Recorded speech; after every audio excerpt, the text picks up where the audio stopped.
Selamat pagi, Bapak Ibu Saudara terkasih. Pada pagi hari ini saya akan menyampaikan firman Tuhan, yaitu kebaikan Tuhan versus kenyamanan. Kemarin Pak Oskar sudah menyinggung.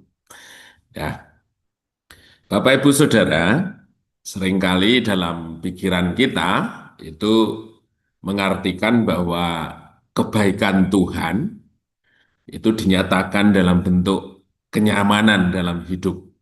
Ya.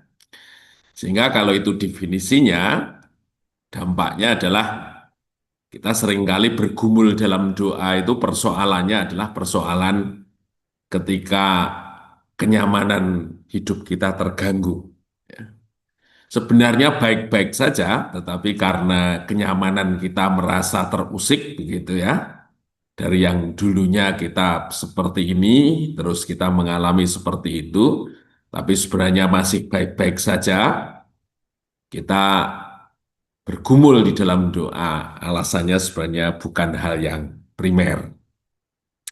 Nah, sedangkan di Filipi 4 ayat 6 kita belajar dalam doa itu adalah bahwa pertama kali kita harus memberi kesaksian bahwa Tuhan itu baik dalam kondisinya. Ya.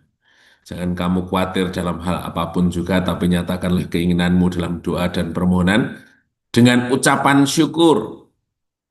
Sebelum kita meminta pertolongan Tuhan, yang kondisinya seperti apapun, tapi hati kita mengucap syukur dulu, menyaksikan bahwa Tuhan itu baik. Ya. Nah, perlu kita ingat Bapak Ibu Saudara, kita mengikut Tuhan, ada nyanyian katanya, mengikut Yesus itu adalah keputusanku, begitu ya, di Matius 16 ayat 24. Ya, dia sejak semula mengingatkan kepada siapapun yang mengikut dia itu bukan berbicara mengenai kenyamanan hidup, tetapi justru seseorang harus belajar untuk membayarnya dulu bersama dia, katanya ya. Ya harus menyangkal diri, memikul salib. Kemudian di Matius 10 ayat 34, Firman memberi pengajaran kepada kita bahwa mengikut Kristus sesungguhnya seseorang harus berani keluar dari zona nyamannya, kebiasaan hidupnya, kemudian hal-hal yang diajarkan oleh keluarga. Ketika kita melihat atau disampaikan Tuhan tidak sesuai firman, maka kita harus berani belajar untuk meninggalkannya. Ya, artinya di sini kita melihat bahwa mengikut Yesus tentu seseorang harus berani meninggalkan zona nyamannya. Nah, beberapa hal yang perlu kita pahami mengenai kebaikan Tuhan dan kenyamanan di dalam hidup. Yang pertama adalah bahwa kebaikan Tuhan itu berorientasi pada kehendaknya, kehendak Tuhan, sedangkan kenyamanan berorientasi pada keinginan kita. Ya. Jadi kalau maunya seseorang itu berada dalam zona nyaman, artinya sesuatu yang sudah biasa kita jalani, sesuatu yang kita sudah merasa pas begitu, ya pada umumnya orang terus memiliki cara hidup seperti itu. Tetapi belajar di dalam Tuhan adalah kita melakukan kehendaknya. Artinya ketika kita disampaikan firman, firman mengatakan bahwa selama ini yang kita lakukan adalah tidak berkenan, maka kita harus berani belajar untuk meninggalkannya. Ya, tentu dari kondisi yang biasanya seperti itu, kemudian kita mengubahnya karena sesuai firman, itu tentu seseorang harus berani meninggalkan kenyamanan hidupnya. Ya, jadi yang pertama adalah bahwa kebaikan Tuhan itu berorientasi pada kehendak Tuhan. Ya, sedangkan kenyamanan berorientasi pada keinginan kita. Yang kedua, kebaikan Tuhan selalu membawa kita kepada pertumbuhan kehidupan yang sehat. Ya, kita melihat bukannya sesuatu yang nyaman dalam hidup kita ketika kita hidup di luar Tuhan, kebiasaan-kebiasaan lama, hal-hal yang tidak berkenan, itu membawa satu cara hidup yang sehat.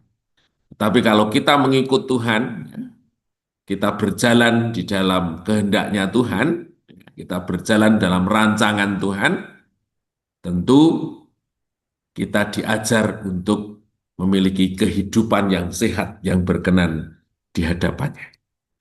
Kebaikan Tuhan dinyatakan dengan menggunakan tantangan yang seringkali tujuannya mendewasakan kita ya. 1 Petrus 5 ayat 10, dan Allah sumber segala kasih karunia yang telah memanggil kamu dalam Kristus dengan kemuliaannya yang kekal, akan melengkapi, meneguhkan, menguatkan, dan mengokohkan kamu sesudah kamu menderita seketika lamanya. Jadi di sini dikatakan, ya, kata kita menjadi teguh, kita menjadi kuat, kita menjadi kokoh, itu kata sesudah menderita seketika lamanya. Jadi artinya hal-hal tentu yang kita inginkan, kita menjadi kuat, kita menjadi kokoh, kita menjadi teguh di dalam Tuhan, dalam memegang firman-Nya, dalam menjalankan firman-Nya, itu melewati satu proses menderita seketika katanya.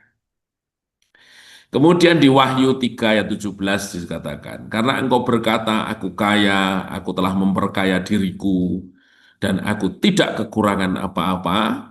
Ini menceritakan mengenai kondisi yang nyaman, Bapak Ibu Saudara, kondisi yang stabil, kondisi yang kita tidak usah apa-apa saja, segala sesuatunya sudah baik-baik saja.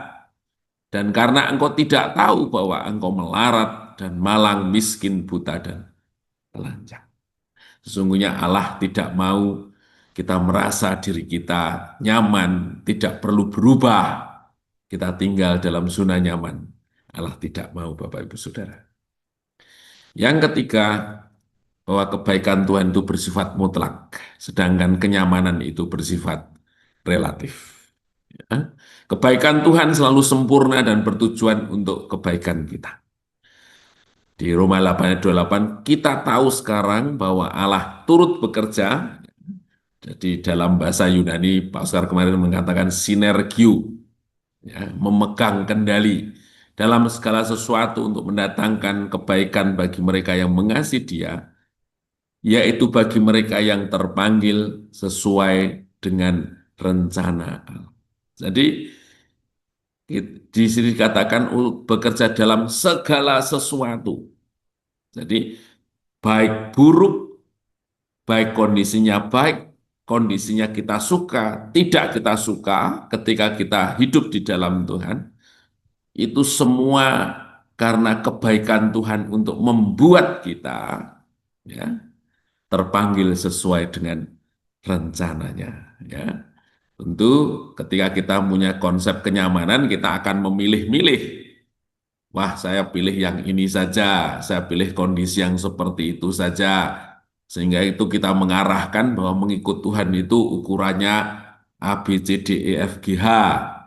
Tentu semuanya itu didasarkan pada pandangan kita yang sifatnya subjektif. Tetapi Allah mengizinkan segala sesuatu itu karena kebaikan Dia untuk membuat kita terpanggil sesuai dengan rencananya, ya. Jadi jelas sekali perbedaannya antara apa yang kita inginkan dalam bentuk kenyamanan dan apa yang disebut dengan kebaikan Allah yang ternyata Dia bekerja dalam segala sesuatu. Ya. Kenyamanan bersifat sementara atau subjektif yang justru terkadang bisa menjauhkan kita dari rencananya Tuhan.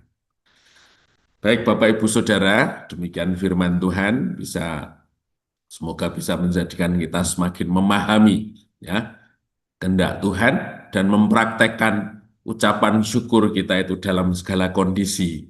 Karena kita mengetahui apapun kondisinya, kebaikan Tuhan terus terjadi dalam kehidupan kita. Karena itu tujuannya adalah untuk membawa kita terpanggil sesuai dengan rencana Tuhan. Terpujilah namanya, mari kita bersiap berdoa.